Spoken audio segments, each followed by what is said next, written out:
First thing you're going to do after the start here, and if you click on it again, it'll fold back up, is you're going to go through week 1, and you're going to start on week 1 again. It will open the weeks as the weeks start on Sundays. So I open each week at noon on Sundays. Get you a little bit ahead of time if you want to start on the next week's modules. But it'll have the general pattern of any kind of things that we need to do to get prepped for starting the module, any kind of technology you might need to look at, review, watch videos on, or download before the module will be in a folder. You'll have the actual module itself. You'll have the assignments and where I post the assignments, as well as the assignment Dropbox, which is where you're going to submit your assignments. And then I always give you the rubrics. So rubrics are the information or the worksheet I use to grade your assignments. I personally work towards a more holistic approach to grading. I'm looking for effort. I'm looking that you're following the instructions as much as possible. With a technology course, there are very detailed step-by-step instructions. Some people really need detailed step-by-step instructions. Others might need to be able to see some of this stuff and work with it without having to go through the details. But I urge you to either print the assignments, highlight them as you go through, because it'll be things like put a heading here, insert something here, make sure you do this here. And so that'll be very important for you to go through each of the assignment steps, and that is shown in the rubric. In the rubric, you'll find things such as they've done 4 out of 5 elements, or they're only missing one thing. And that's how it's graded. There is some subjectivity to it because, again, I built that in there because I am looking for effort in here. I really want you to complete the assignments. And as you can see here, they're very short pieces as to what I'm looking for. In the developing column on all my rubrics would be if you would get a C. If you did everything on your assignment and it fell into this middle column, you would get a C. I am looking for you to explore, to try new things. If you make an effort in this class, you will do well in this class. B's, A's. I assure you that that is what I am looking for. So I don't want you to be afraid to try new things or to try the challenges that are in here. When we look at these items, I'm going to go through one more thing. So in week 1, there are some tasks for you to do. And one is to do the syllabus and course review. And you'll click on that and it'll take you to a form where you can do a little quiz about, after you've read the syllabus, you're going to post an introduction to yourself. And then there's just a little survey for you to take so I can get an idea of how the class is technology-wise. Technology capability at the beginning of this class is usually all over the place. So that's why you'll see some more in-depth instructions for those folks who maybe have not had a lot of exposure to technology. And we also have students in the class who are very well versed in technology.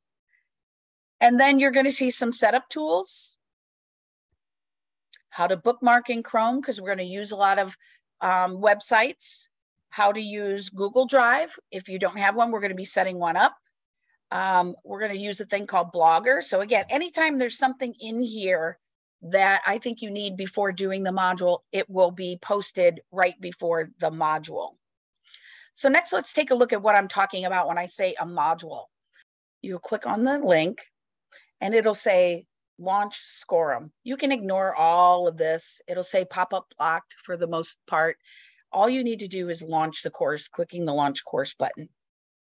And what it's going to do is take you actually out of Blackboard and into the course module. And it should look something like this. What you'll see is these are all the sections within the module that you'll be reviewing.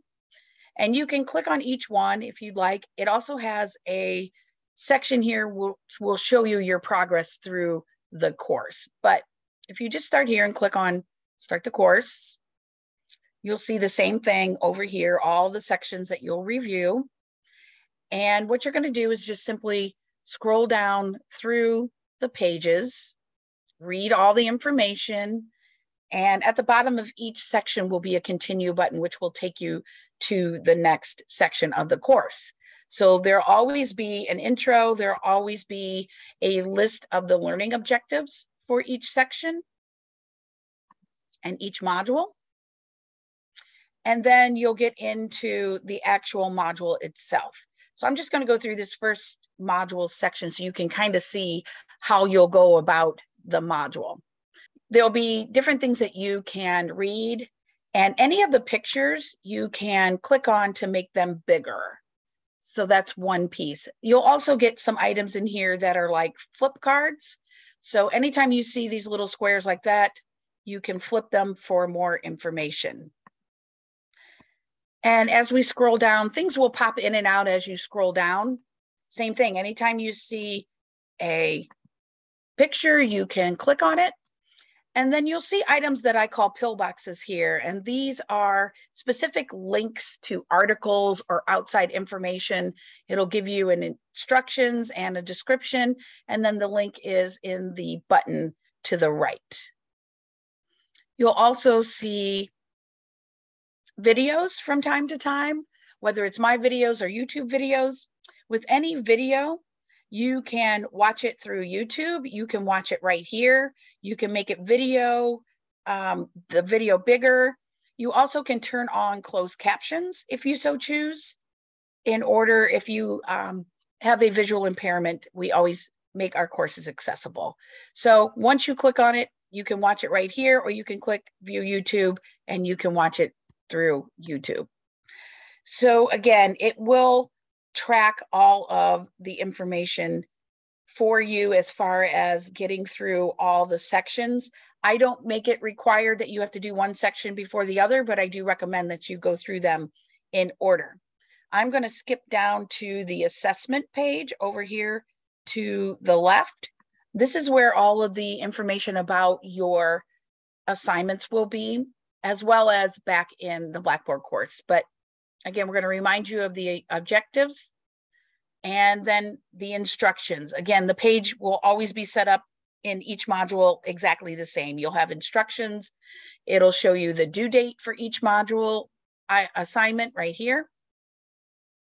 And these are clickable. So as you do them, you can click them off and make sure that you have completed them. And then there'll also be downloads for the actual assignment.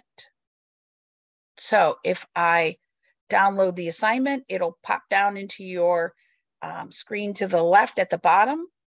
And when I open it, you will see step-by-step instructions.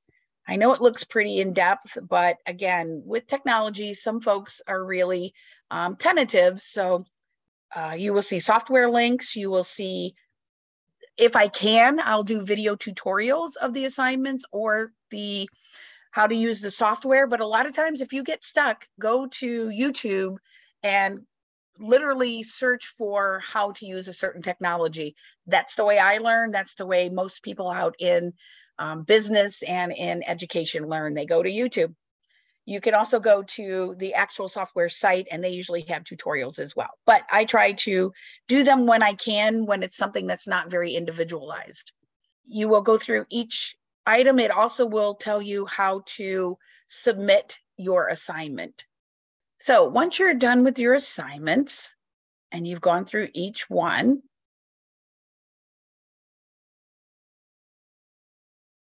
it will also give you the grading for each assignment, which should match what's on your assignment calendar. And then at the very bottom is to show you that I take your time very seriously. I also want you to know that every activity that we do is aligned with our course objectives. So you're not going to get a bunch of busy work in my class. Every assignment has a purpose, and this shows you the assignment and how it aligns to the module level objectives, the student level objectives, and the course level objectives. So again, I take it all very seriously. And different than a lot of instructors, I do all my references at the end. So again, we'll learn about copyright and fair use, and everything that is in my course is used with permission. Now, to get back to Blackboard, it's very important that you use the exit course button at the top. Otherwise, it kicks you out of Blackboard and you have to log back in. So when I exit the course, I'll be back to this launch page, which then I can go back to my Blackboard course. Finally, I just want to show you how to submit your assignments. So you will go to the assignment and submission Dropbox. So for the first assignment for week 1, the blog post, it'll pop up the date, the due date here, how many attempts you have to upload it, and then the points. You'll go to view assessment at the bottom right, and that will pop up. Again, just another uploaded version of the assignment instructions, and it tells you to review the instructions and then link your blog submission in the bottom. In this particular assignment, you will have a link that takes me to this blog, and you'll copy and paste the link in this box. And then you'll hit the submit button, and that finishes your submit. You actually have to submit it twice. So that is now submitted. It should send you a confirmation and via email that shows that you submitted the document. You can download it here, but again, you should get an email, but you also should be able to go back and see that it was submitted. So make sure that you're submitting on time. And then very last is the place for the rubrics. So each rubric is posted separately. And then I tried to give you a link to the model of your Google site portfolio as it should look after week 1, week 2, week 3, etc.